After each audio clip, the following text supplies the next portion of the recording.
The Galactic Council's invitation arrived on a Tuesday. Not that humans care much about what day it is when they're busy turning perfectly civilized sectors into smoking craters. But Lieutenant Commander Vera Knox was having her morning coffee when the holographic seal materialized above her desk. The fancy golden emblem spun lazily, all pompous and shimmering, like it owned the universe. "Oh, how absolutely delightful," Vera muttered, setting down her mug with the kind of deliberate care that suggested she was imagining it was someone's head. It's another formal dinner with the talking jellyfish and their etiquette obsession. The message itself was typical council nonsense, flowery language about diplomatic relations and mutual understanding and the honor of your presence. What it really meant was, please come so we can lecture you about your species' tendency to solve problems by shooting them. Vera's assistant, a nervous Thraxian named Pip who looked like a cross between a praying mantis and someone's grandmother, clicked his mandibles anxiously. "Commander Knox, the dress code specifications are quite extensive." "Oh, I'm sure they are," Vera said, pulling up the attachment. Her eyebrows climbed toward her hairline as she read. "Let's see here. No weapons, no military insignia, no quote-unquote intimidating accessories. Formal attire only." She paused, a slow smile spreading across her face. "Well, isn't that interesting?" Pip's antennae twitched. "Commander, that smile makes me nervous. In my experience, when humans smile like that, someone ends up crying." "Don't be so dramatic, Pip. I'm just planning my outfit." Vera leaned back in her chair, fingers drumming on the armrest. "Tell me, what exactly constitutes formal attire in human culture?" I wouldn't know, Commander. Thraxians molt for special occasions, right? Well, lucky for the Council, I have the perfect thing." She stood up, stretching languidly. "Contact the armory. Tell them I need my dress uniform cleaned." "Your dress uniform?" "The one I wore to the Battle of Proxima 7, you know. The one with all the interesting stains." 3 days later, the Council's orbital station loomed before Vera's shuttle like a massive silver donut someone had decided to over-decorate. Lights twinkled along its surface in patterns that probably meant something profound to species who thought aesthetics were more important than structural integrity. Approaching Docking Bay 7, announced her pilot, a cheerful human named Jake Martinez, who had the unsettling habit of humming during combat missions. "Boy, this place is fancy. Makes you wonder what they spend their tax money on instead of decent weapons." "Probably art galleries and meditation rooms," Vera replied, adjusting the collar of her uniform. The dark blue fabric was immaculate, pressed to military perfection. The blood stains had been artfully preserved, creating russet patterns across the chest and sleeves that looked almost decorative in the right light. "Remember, Jake, this is a diplomatic mission. Try not to accidentally start a war. No promises, Commander." These fancy types make me itchy. The docking process took forever, because apparently even parking required 17 different forms of ceremonial acknowledgement. By the time Vera finally stepped onto the station, her patience had worn thinner than the atmosphere on Mars. The reception committee was waiting, 3 council representatives who looked like they'd been designed by committee to be as unthreatening as possible. There was Ambassador Quillen, a Zeridian whose blue skin shimmered with what Vera assumed was either natural oils or anxiety sweat. Beside him stood Councillor Vex, a tall, stick-thin Altarian whose forearms moved in constant, nervous patterns. The third was someone Vera didn't recognize, a blob-like Gelasian who communicated through color changes and smelled faintly of vanilla. "Lieutenant Commander Knox," Ambassador Quillen began, his voice carrying that particular tone of forced diplomacy that meant he'd rather be anywhere else. "Welcome to Harmony Station. We are honored by your presence." "Oh, the honor's all mine," Vera replied, noting how their eyes kept drifting to her uniform. "I dressed especially for the occasion. Hope it meets your formal standards." The silence stretched like taffy. Councillor Vex's 4 hands fluttered in what might have been distress signals. The Gelasian shifted through several shades of alarmed yellow. "Your attire is certainly unique," Quillen managed. "Perhaps you'd like to freshen up before the dinner? We have guest quarters prepared." "How thoughtful." "But I'm fresh as a daisy," Vera smiled brightly. "This old thing, it's my dress uniform. Been with me through some of humanity's most memorable diplomatic exchanges." "I see." Quillen's gills fluttered. "And those patterns on the fabric?" "Oh, those? That's authenticity. See this splash here?" She pointed to a particularly dramatic stain near her left shoulder. "Battle of Proxima 7. Saved a Thraxian colony ship from pirates. The local children made me honorary aunt afterward. Sweet, really. The Galatian had turned a shade of green that probably indicated nausea, and this lovely design on my sleeve came from the asteroid mining dispute. You remember that one? When the Corvani syndicate decided civilian miners were fair game? Vera's voice carried just a hint of steel. Took 3 days to negotiate a peaceful resolution. Well, peaceful for everyone who survived. They walked through corridors that seemed designed by someone who thought practicality was a dirty word. Everything curved and flowed. All gentle angles and soft lighting. Like the entire station was trying to give you a hug. Vera counted 17 different spots where the architecture would create dangerous bottlenecks during an emergency evacuation, but kept her observations to herself. These people probably thought emergency planning was pessimistic. The main hall was exactly what she'd expected. A vast space filled with floating platforms, each hosting different species in their idea of formal wear. The lighting was dim and soothing, the kind that made you want to take a nap instead of negotiate trade agreements. The evening will begin with a reception, Quillen explained, his gills still doing that nervous flutter thing, followed by the formal dinner, and then the presentation of the new peace accord revisions. Sounds delightful. Nothing I love more than paperwork with my meal. As they entered the reception area, conversations gradually died like someone was turning down the volume. Hundreds of alien eyes focused on Vera's uniform, taking in every carefully preserved stain, every badge, every indication that this human had seen actual combat. A Melvarian diplomat, tall and graceful with skin like polished silver, approached with the kind of smile that suggested she'd rather be approaching a live grenade. Commander Knox, I'm Ambassador Lyrian Thess. We've heard so much about humanity's recent activities. All good things, I hope.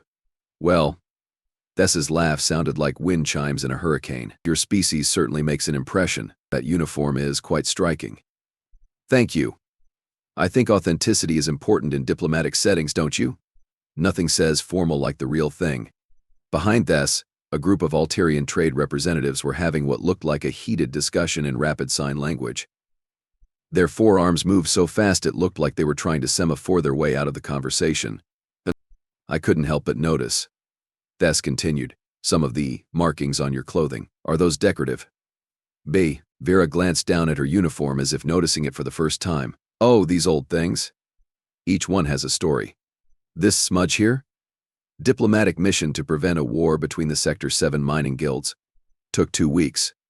But we got everyone to agree on shipping routes without blowing each other up. And that? Darker stain? Rescue operation. Distress signal from a passenger liner caught in a gravity well. Pirates thought they'd found easy prey. Vera's smile turned sharp. They were wrong. The conversation around them had dropped to whispers. Other species kept glancing over, then quickly looking away when Vera caught their eyes. Perhaps, Thess said carefully, you could tell us about humanity's approach to conflict resolution? Oh, we're very straightforward about it. Someone threatens innocent people. We ask them nicely to stop. If they don't stop, we ask them less nicely. If they still don't stop. Vera shrugged. Well, that's usually when the stains happen. A server approached, some sort of floating mechanical construct carrying a tray of what looked like luminescent fruit juice. Vera accepted a glass, noting how the server's sensors kept scanning her uniform, as if trying to identify the various substances preserved in its fabric. The thing about humans, she continued conversationally, is we believe in proportional response. Someone steals your lunch money, you make them give it back. Someone tries to commit genocide, she sipped her drink. Well, let's just say the response is proportional to the crime. Ambassador Quillen materialized beside them, like a nervous blue ghost. Perhaps we should move toward the dining area. The first course is about to be served. The dining hall was even more ridiculous than the reception area. It's a massive circular table that could seat 200, with each place setting arranged according to some incomprehensibly complex protocol based on species, diplomatic rank, and probably astrological signs. Vera found herself seated between a Corvani trade minister, who kept checking his chronometer as if hoping time would accelerate, and a vegan peace activist whose entire philosophy seemed to center around the idea that violence was never the answer. Commander Knox, the peace activist began, her voice carrying the earnest tone of someone who'd never had to explain to a child why her parents weren't coming home. I'm curious about your perspective on non-violent conflict resolution. Vera set down her fork, which she'd been using to poke at something that might have been food if you were very generous with your definitions. I'm all for it. Non-violence is wonderful when both sides agree to it. Surely there's always an alternative to combat? Oh, absolutely. Sometimes you can resolve things with economics, cut off their trade routes, freeze their assets, make it clear that aggressive behavior has consequences. Sometimes you can use social pressure, get the galactic community to treat them like the pariahs they are. Vera smiled pleasantly. But sometimes, people are just bastards who won't listen to reason. The vegan's eyes widened. Surely you don't believe that violence is ever justified? Let me tell you about the Helios Station incident, Vera said, her voice taking on the cadence of someone settling in for a long story. Civilian research station. About 3,000 people including families, scientists, engineers, teachers for the children. They were studying solar phenomena. Completely peaceful work. The table around them had gone quiet again. Even the mechanical servers seemed to be hovering closer. Raiders attacked without warning. Demanded the station surrender all their research data and personnel for slave labor. Station commander tried to negotiate. Offered to hand over the data if they'd let the civilians evacuate. Vera took another sip of her drink. Raiders said no. They wanted everything, including the children. The Corvani trade minister had stopped checking his chronometer. So the station sent out a distress call. Human patrol ship was 3 hours away. By the time we arrived, Vera paused, her expression darkening. Let's just say the raiders had made their intentions clear. What did you do? The question came from somewhere across the table, though Vera couldn't see who asked it. We asked them to surrender. Offered safe passage if they'd release the hostages and submit to trial. Her voice was perfectly level. Matter of fact, they laughed. Said humans were too soft to do what was necessary. The silence was complete now. Even the background hum of the station system seemed muted. So we did what was necessary. Vera looked around the table, meeting eyes with every species present. We saved who we could. We stopped the raiders permanently. And we made sure that every other pirate crew in 3 sectors heard about what happens when you target human-protected civilians. You killed them all. The vegan whispered. We removed a threat to innocent life, permanently. Vera's smile was sharp as broken glass. And you know what? It worked. Pirate attacks in that sector dropped 90% overnight. Ambassador Quillen cleared his throat nervously. Perhaps we could discuss the new peace accord provisions? Oh yes, I'd love to hear about the new rules. Vera leaned back in her chair. Especially the parts about proportional response and minimum necessary force. Those should be entertaining. The next hour was a masterclass in diplomatic doublespeak. The council representatives outlined their proposed revisions, each one carefully worded to sound reasonable while effectively neutering any meaningful response to aggression. No preemptive action, no collective punishment, no disproportionate retaliation. The goal, explained Councillor Vex, his forearms weaving complex patterns of sincerity, is to create a framework where conflicts can be resolved without resorting to extreme measures. Extreme measures, extreme measures. Vera repeated thoughtfully, like stopping genocidal maniacs before they finish the job. We prefer the term graduated response protocols. Quillen interjected quickly. A measured approach that prioritizes negotiation and economic pressure. Right. And while you're measuring your approach and prioritizing your negotiations, how many civilians die? The question hung in the air like smoke from a funeral pyre. Commander Knox, the vegan peace activist, said carefully, surely you understand that violence only breeds more violence? If we respond to aggression with aggression, where does it end? Vera's laugh was like ice cracking. It ends when the aggressors realize that their actions have consequences. You know what breeds more violence? Weakness. Appeasement. Showing bullies that they can do whatever they want because the civilized species are too enlightened to stop them. She stood up, her chair scraping against the polished floor. Let me explain something about humans that you seem to have missed. We don't start fights. We finish them. We don't attack the innocent. We protect them, and when someone threatens people under our protection, we don't form committees or draft strongly worded statements or hope really hard that the bad guys will see reason. The blood stains on her uniform seemed to gleam under the soft lighting. We put on our formal attire, she continued, gesturing to her decorated uniform, and we do our jobs.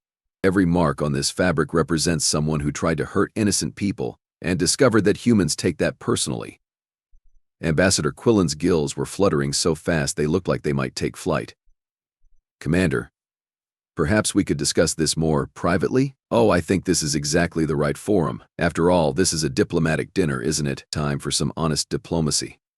Vera walked slowly around the table, her boots clicking on the floor with military precision.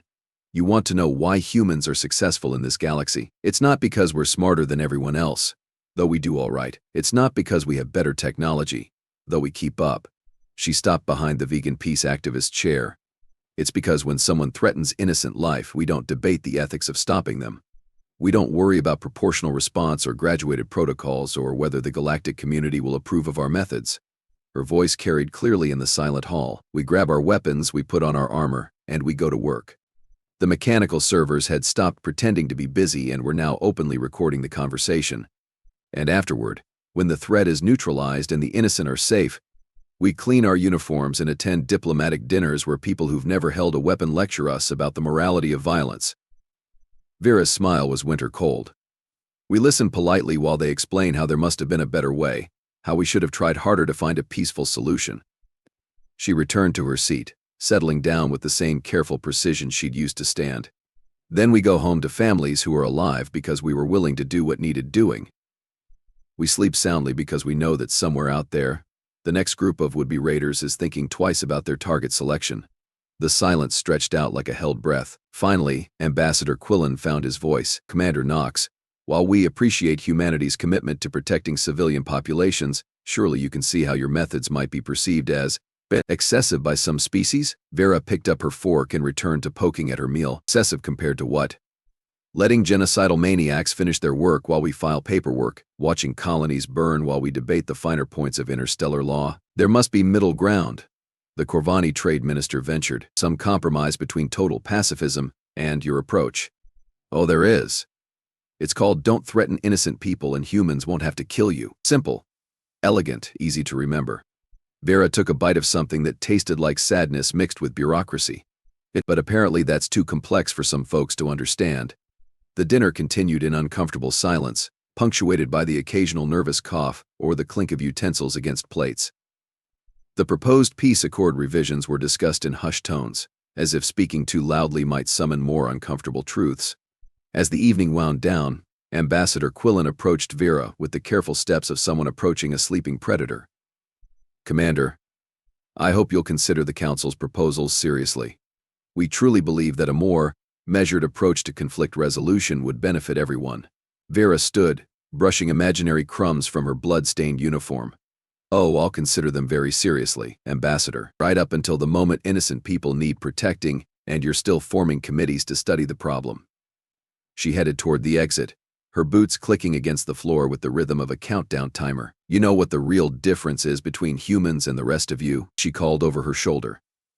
When evil shows up at the door, you argue about whether it's really evil. We shoot it and sort out the philosophy later. The door slid shut behind her with a whisper-soft hiss, leaving the assembled diplomats in the kind of silence that follows explosions. In the corridor, Vera's pilot Jake Martinez was waiting with a grin that suggested he'd been listening to the whole thing through the comm system. How'd it go, Commander? Make any new friends? Oh, you know how it is with these formal affairs, Jake. Everyone's so polite and civilized. She smiled, the expression sharp enough to cut glass. I'm sure they'll remember this evening for a long time. Should I prep the ship for a quick departure? That would be wise. Something tells me our diplomatic welcome might be wearing thin. As they walked toward the docking bay, Jake hummed quietly under his breath. I think they'll actually sign those peace accords. Vera glanced back at the dining hall, where heated discussions were probably already underway about humanity's aggressive tendencies and diplomatic inflexibility. Jake, my friend, I have a feeling that by tomorrow morning, half the council will be demanding humanity be censured for our hostile attitude, and the other half will be quietly updating their security contracts. She checked her chronometer. Want to bet which half wins? No bet, Commander. I've seen how these things go. Jake's humming took on a more cheerful note. Besides, someone's got to keep the galaxy's nightmares away while the civilized folks debate proper methodology. That's us, Jake. Professional nightmare deterrent services. We even dress formally for the job. Behind them, Harmony Station continued its stately orbit, filled with diplomats who were learning that sometimes the best formal wear comes pre-stained with the evidence of necessary work. And in the depths of space, where pirates and raiders and other predators lurked in the shadows between stars, the message was already spreading. Humans attended formal dinners in uniforms marked with the blood of those who'd threatened innocence. The smart ones were updating their target lists accordingly. 3 hours after Vera Knox's shuttle departed Harmony Station, Emergency klaxons began wailing across the Kepler sector. The distress signal came from mining platform Epsilon 9, a civilian operation extracting rare minerals from an asteroid field. The message was brief and terrifying. Under attack, heavy casualties. Send help. Ambassador Quillen was in his quarters, nursing what humans would call a migraine, and what Zeridians called cerebral fluid displacement syndrome. That when his aide burst through the door without the customary 17-part greeting ritual. Ambassador, we have a situation. The Crimson Syndicate has taken Epsilon 9. They're demanding ransom for the survivors. Quillen's gills contracted sharply.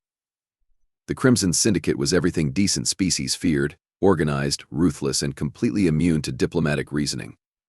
How many hostages? Approximately 800 civilians, including 63 children from the education pod. The weight of the situation settled on Quillen's shoulders like a lead blanket. 800 lives hanging in the balance, and the nearest council peacekeeping force was 16 hours away. Even then, their rules of engagement prohibited direct action until after a minimum 48-hour negotiation period.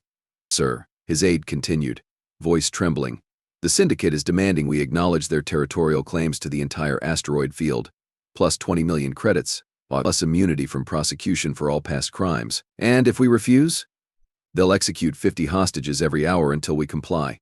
Quillen closed his eyes, trying to calculate impossible mathematics. 48 hours for negotiations, plus 16 hours for peacekeepers to arrive, minus the 50 per hour execution rate, equals a lot of dead civilians and very awkward explanations to their families. That's when his aide dropped the other shoe. Ambassador, there's more. A human vessel picked up the distress signal. They're requesting permission to respond. Which vessel? Yes, the U.S. Retribution. Under command of Captain Sarah Voss, Quillen's gills fluttered with what might have been hope or terror. Humans responding to a hostage crisis usually meant the hostages would be rescued. It also usually meant the kidnappers would be converted into their component atoms. What are our options? He asked, though he suspected he already knew. We can authorize the human response under emergency protocols, or we can follow standard procedure and hope the peacekeepers arrive before the Syndicate gets bored. Mathematical certainty warred with diplomatic protocol in Quillen's mind. By the book, they should attempt negotiation first. By the numbers, 800 people would be dead before the negotiators finished arguing about seating arrangements. Get me a secure channel to Commander Knox. Vera was enjoying a cup of coffee in her quarters when the call came through. She'd changed out of her dress uniform into standard fatigues, but somehow still managed to look like she was dressed for war. Ambassador Quillen, she said, settling into her chair with predatory grace. How delightful to hear from you so soon. Miss me already? Commander Knox, we have a situation. The Crimson Syndicate has taken hostages at mining platform Epsilon 9. 800 civilians, including children. Vera's expression shifted from amused to deadly serious in the space between heartbeats. Details. They're demanding territorial concessions, 20 million credits, and immunity from prosecution. They're threatening to execute 50 hostages per hour if we don't comply. Time frame? They started the countdown 30 minutes ago. Vera glanced at her chronometer, mental gears already turning. Distance to target? Panic, 2 hours at maximum burn. Council response time? Quillen's pause said everything. 16 hours for peacekeepers to arrive, plus 48 hours mandatory negotiation period. Right. So you need someone to handle the problem while you're busy following proper procedure. Vera's smile was sharp as a blade. What are you asking?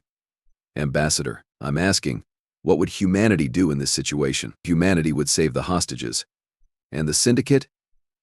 The Syndicate would discover why it's a bad idea to threaten people under human protection. Vera leaned forward.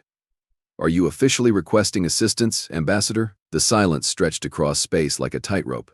Quillen was obviously weighing political consequences against civilian lives, diplomatic fallout against moral responsibility. I am authorizing emergency response protocols, he said finally, under Section 47 of the Mutual Defense Treaty. Copy that. We'll handle it. Commander Knox, please remember, the Council prefers minimum necessary force. Vera's laugh was like winter wind. Don't worry, Ambassador. We'll use exactly the minimum force necessary to ensure those hostages go home to their families. The connection ended, leaving Quillen staring at a blank screen and wondering if he'd just saved 800 lives or started an interstellar incident. Probably both. Buff. 2 hours later, the U.S. Retribution dropped out of hyperspace like an avenging angel made of steel and bad intentions. Captain Sarah Voss stood on her bridge, studying the tactical display with the focused intensity of a surgeon planning a delicate operation.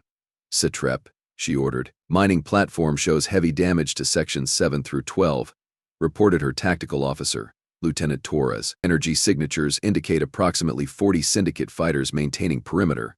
Mothership docked to the main hub. Hostage location?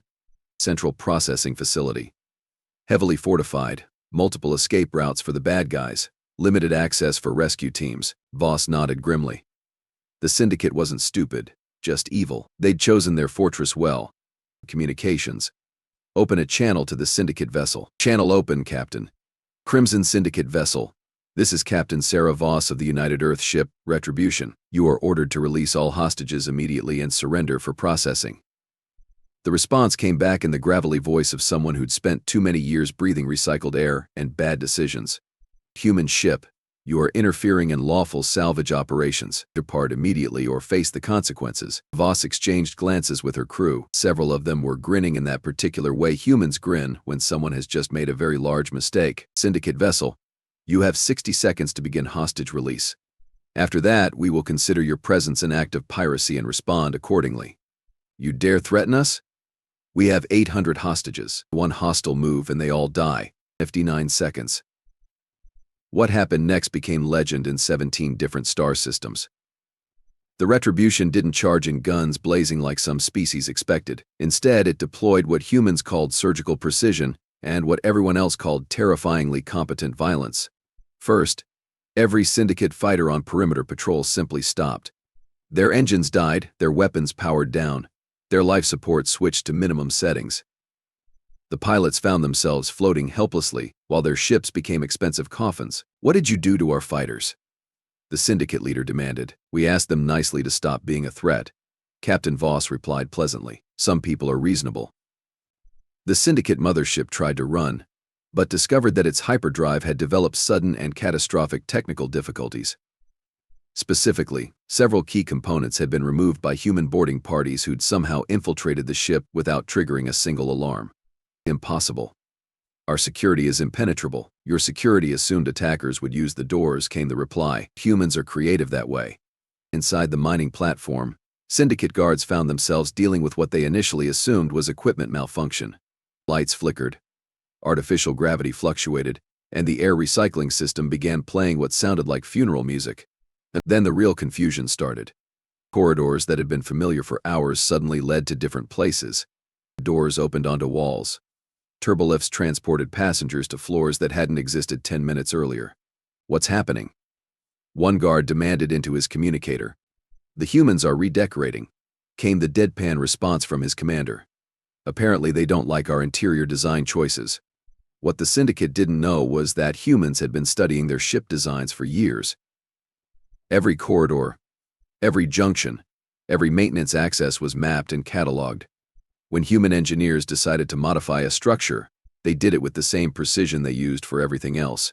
Meanwhile, in the central processing facility where the hostages were being held, something interesting was happening. The heavy blast doors that the Syndicate relied on for security were slowly, silently, invisibly being cut apart by human plasma torches operating at frequencies that didn't register on most sensors. "Sir, we're getting strange readings from the perimeter sensors," a Syndicate technician reported nervously. "What kind of readings?" "It's like the walls are dissolving, but really, really slowly." The Syndicate leader was beginning to understand that he'd made a serious error in judgment. Humans didn't negotiate with hostage takers the way civilized species did. They didn't form committees or draft proposals, or worry about proportional response. They simply removed the problem. "Attention Syndicate personnel." Captain Voss's voice echoed through the facility's communication system. "You now have two choices. Release the hostages and surrender, or we'll come get them ourselves." "You can't. The facility is too heavily defended. Any assault will result in massive civilian casualties." "Who said anything about an assault?" That's when the Syndicate guards noticed that the hostages were gone. It's not escaped. Not moved. Just gone. 800 people had simply vanished from a secured facility without triggering a single alarm. "Where are they?" The Syndicate leader screamed into his communicator. "Safe. came the calm reply from Captain Voss. Turns out mining facilities have really extensive maintenance tunnel systems. Humans are good with tunnels. Impossible. Those tunnels are too small. The access points are sealed. We're sealed. We upgraded your ventilation system. Much better airflow now. What had actually happened was a masterpiece of human engineering and tactical thinking. While the syndicate had been focused on defending against frontal assault, human specialists had been carefully, methodically, creating entirely new routes through the facility. Maintenance shafts were widened, emergency exits were carved through solid metal, and temporary atmospheric shields were installed to ensure civilian safety during the extraction. The hostages hadn't been rescued in the traditional sense. They'd been systematically relocated through a network of passages that hadn't existed when the crisis began. This is impossible. The syndicate leader raged. No species could execute such a complex operation in such a short time. Most species couldn't. Captain Voss agreed. But most species spend time arguing about whether they should act instead of just acting. The syndicate found themselves in the uncomfortable position of being heavily armed criminals with no hostages, no escape routes, and a growing suspicion that they were severely outclassed. We'll fight. We'll make you pay for every meter, if you insist. What followed wasn't a battle in any traditional sense. It was more like a carefully choreographed demonstration of why piracy was a poor career choice in human-protected space. Syndicate weapons suddenly developed targeting problems. Our systems experienced cascading failures. Life support began filtering air through what smelled suspiciously like a sewage treatment plant. Surrender now, and you'll be treated according to galactic law, Captain Voss offered reasonably. Never. Tation. For your choice. 20 minutes later, the surviving syndicate personnel were sealed in their own cargo hold, breathing recycled air and contemplating their life decisions. Their weapons had been confiscated, their ship had been impounded, and their leader was discovering that human interrogation techniques were both completely legal and absolutely terrifying. How did you do it? He asked Captain Voss when she visited the makeshift prison. 800 hostages extracted without a single casualty. It should have been impossible. Voss smiled with the satisfaction of someone whose job was well done. The thing about humans is that we don't accept impossible. When innocent lives are at stake, we find a way. But the facility security, the sealed access points, the time constraints, there were obstacles, not insurmountable barriers. Humans are excellent at problem-solving under pressure. The syndicate leader slumped against the bulkhead. The council species would have negotiated for days while people died. The council species are civilized, Voss agreed. They believe in proper procedure and measured responses and giving everyone a fair chance. And humans. Humans believe innocent people should go home to their families. Voss's expression hardened. And we believe people who threaten innocence should face consequences. Back on Harmony Station, Ambassador Quillen was fielding calls from across the galaxy. Half the council was demanding explanations for humanity's unauthorized military action. The other half was quietly asking for copies of human tactical manuals. Ambassador, his aide reported, the human operation was successful. All hostages recovered, 0 civilian casualties, syndicate leadership captured for trial, and the diplomatic fallout? Counselor Vex is drafting a formal complaint about excessive force. Ambassador Lyrian Thess is requesting security consultations with human military advisors. The Corvani Trade Union wants to hire human escort services for their merchant convoys. Quillen sank into his chair, realizing that tonight's dinner conversation had fundamentally changed how the galaxy viewed humanity. The humans hadn't just rescued hostages. They'd demonstrated that their approach to problem-solving was devastatingly effective. Sir, there's one more thing. Commander Knox sent a message. What does it say? Quote, dress uniforms cleaned and ready for the next formal occasion.